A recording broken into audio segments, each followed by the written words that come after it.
Jason, is this the first time you've done Sleuth? It is actually. I first became aware of it probably about 8 or 9 years ago. They did a film version of the play in the 70s that starred Michael Caine and Laurence Olivier. And the piece is just so fantastically wicked and interesting and fun. And once I realized that it was a play, I immediately got the play and read it and fell in love with it, and I have wanted to do it ever since. And so did you have any part of it getting to be produced here at Workshop? I did actually. I brought it to the board here, and Jenny McCann, the executive director, and I also spoke with Hunter Boyle, who I'm happy to be sharing the stage with again. And he and I had actually talked about it while we were working on another show here, and things just kind of fell into place to do it this season, and I couldn't be more excited about being able to do the show again, or do the show and do it with my good friend Hunter as well. Has Sleuth ever been produced here at Workshop before? I think it was done back in the mid-'80s, so there was enough of a time difference between then and now to put our own stamp on it. So yes, it was done several years ago. And what drew you to being interested in Sleuth?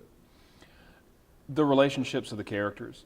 If you love films like Clue, or if you like Murder by Death, of course Sleuth, the film version of the play, it's just real fun to get involved in the humorous aspects of a murder mystery, to try to figure out the relationships between the two main characters.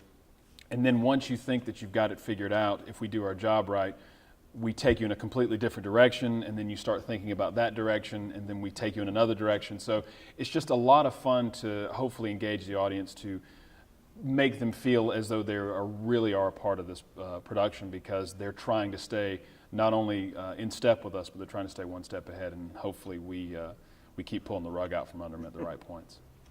And are we doing it in a British accent?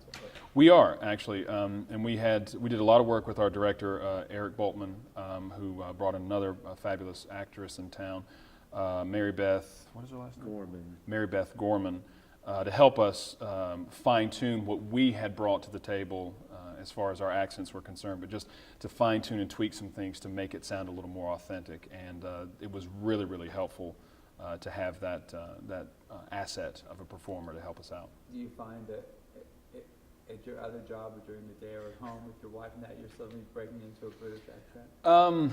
Thankfully, no. Although it is humorous that whenever I think about the lines that I have and the storyline and whatever words that we have to use, it sort of creeps in there just a little bit in my mind. But no, thankfully I've been able to keep them separate. So there's a lot of dialogue. So talk to the folks at home about that as an actor. How do you personally approach that, and does that scare you, or you love that? Or I think the challenge is making sure that we get all the words out, obviously, but then also make sure that we're doing it fast enough so that we keep the pace moving, but that we keep it slow enough that we're not just speeding past it and they're not getting what we're saying. Because obviously, with it being a small cast, it's very, very important that we get the important points of the story and the twists and turns out. Otherwise, we're going to lose the audience completely. But having someone like Hunter to work off of just makes the job completely easy. Now, it is in the initial process, when you were trying to memorize the lines and get them down, you feel like you're doing such a great job because you've laid down 6 or 10 pages, and then you realize that you're on page 27 of a 90-page script, and you just kind of get deflated a little bit because you realize you've got that much more to go. But the most important thing, I think, when dealing with a small cast and a ton of dialogue like we have, is to trust the other actor that you work with, because as long as we're listening to each other, and if we happen to misspeak or use a different word, then that is not a trigger word for what comes next. It's just keeping your antennas up and listening to your other performers. So that's a lot how it works. It's those trigger words that mean now it's your turn to talk. Yeah, and there are certain words that are, he may say something to the effect of, the lines we were just talking about, where we're saying, I can't even bring it up now. What was the line we just said? But what's the thing? I say, forgive me, you were disparaging my lover. And he says, on the contrary, I was reminiscing about my wife. they're in the same family, and it's making sure that we deliver those kinds of lines that are jumping off points for the other performer to get that little bit of humor and a little bit of digging in at the other character. And then what the audience at home doesn't realize is that not only are you're trying to bring realistic life to the words that were written. Absolutely. So you're trying to be true to the words, not make up your own, actually deliver what was written, and then make it seem so natural that it's just rolling off your mouth in a foreign accent. Yeah, and I mean the fun thing and the fun challenge about that is that we each have a few times in the script where we have huge chunks of dialogue. Hunter's character is a mystery writer, and the show actually begins with him essentially narrating and pontificating about the last end paragraph of his new book. So he gets to, act and perform in a very, very larger than life manner, which is difficult for Hunter to do sometimes.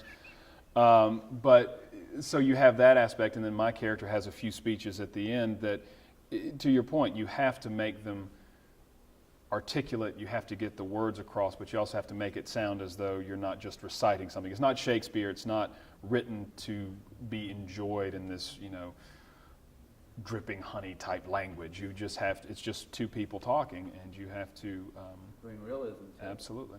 Yeah. So how do you do that? Share with the folks at home. So how do you get your brain and how do you just practice it, or how? I think. What do you do personally? Jason, what I do how is. Do you do to make that happen? What I do is once I get the words down, I try to find the timbre in the line that makes most sense to me. Because everything is written obviously to be printed, where it's you have complete sentences and fully formed ideas, but it's finding the way, because as we all talk and converse, nobody actually finishes a sentence, takes a pause, and then starts a new sentence. You just run your thoughts together. So to me, it's just finding within the line itself, it's finding the right moments to pause, the right moments to drive through, the right moments to take a moment of reflection to. So if it makes sense to me, hopefully when I say it aloud and bring the character to it, hopefully it makes sense to the audience as well. So what's the most fun during the evening for you that you look forward to, that the audience is going to figure out or not figure out? Or I really think it's just once the story gets going, once he convinces my character that this is the plan, this is what we're going to do, it really does play and feel a lot like it's a British farce for a time. And if we've done our jobs right, I really love when the first twist comes in the first act, that you can feel the audience have this change of tone going, wow, we didn't see this one. And then they're trying to make it humorous, they're trying to make it funny again. And that's really one of the most fun moments, is that first initial twist when we hopefully have the audience right in the palm of our hands and they're not exactly sure what they're seeing. So, Jason, if you had to say to your folks at home to encourage them to come and see this production or workshop, what would you say to them? If you want to come and have a really, really enjoyable time, if you want to laugh, if you want to be on the edge of your seat, if you want to try to figure out a little bit of a murder mystery, then this is the right show for you to come to see, and I promise it's a lot of fun.